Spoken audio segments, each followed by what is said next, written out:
السلام علیکم دوستانی عزیز، خوش آمدید به کانال ما. چون سلام که کردیم به شما سلامتی خواهان هستیم. امیدوارم که خوب و تن صحت هستید. اگر از ما پرسید ما هم شکرانه خدا خوب هستیم. از همتان عذر زیاد میپرسم دوستانی عزیز که ما کمتر وقت در یوتیوب نبودیم با سبب های عائلوی. برای همین خواستم به شما کمتر ولاگ سینیمت کنم. در ویدیوهای گذشتم گفته بودم که من از پی دکومنتام شده ایستادم. گفته بودم دوستانی عزیز در اینجا ما به FMS رفتیم، متاسفانه قبول نکردند. گفتند که پروگرام پریسیلینی در ما نیست است.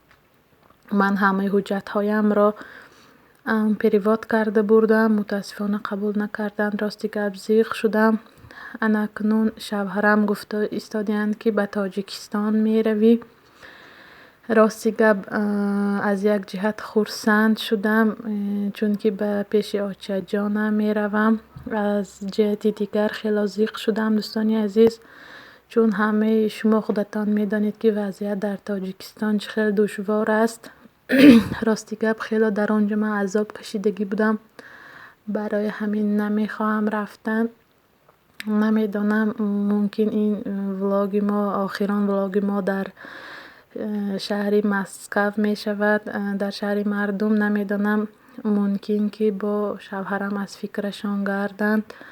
راستی گپ رفتن نرفتن یا دکومنت کردن نکردن این همش تقدیر و نصیب است دوستانی عزیز. من روح افتاده نیستم. اگر وقت ساعتش بیاید انشالله میکنم همین دکومنت را هم. اگر به تاجیکستان رفتمانیم انشالله باز می بیاییم ساق و سلامت.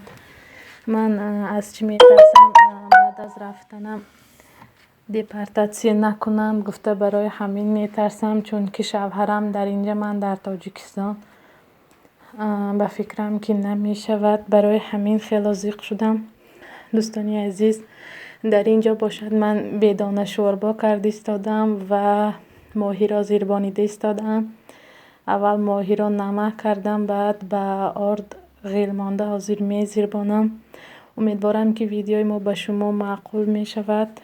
از همتان منت دارم که ویدیوهای ما را تا آخر تماشا می کنید، کامنتاری های خوب می نویسید.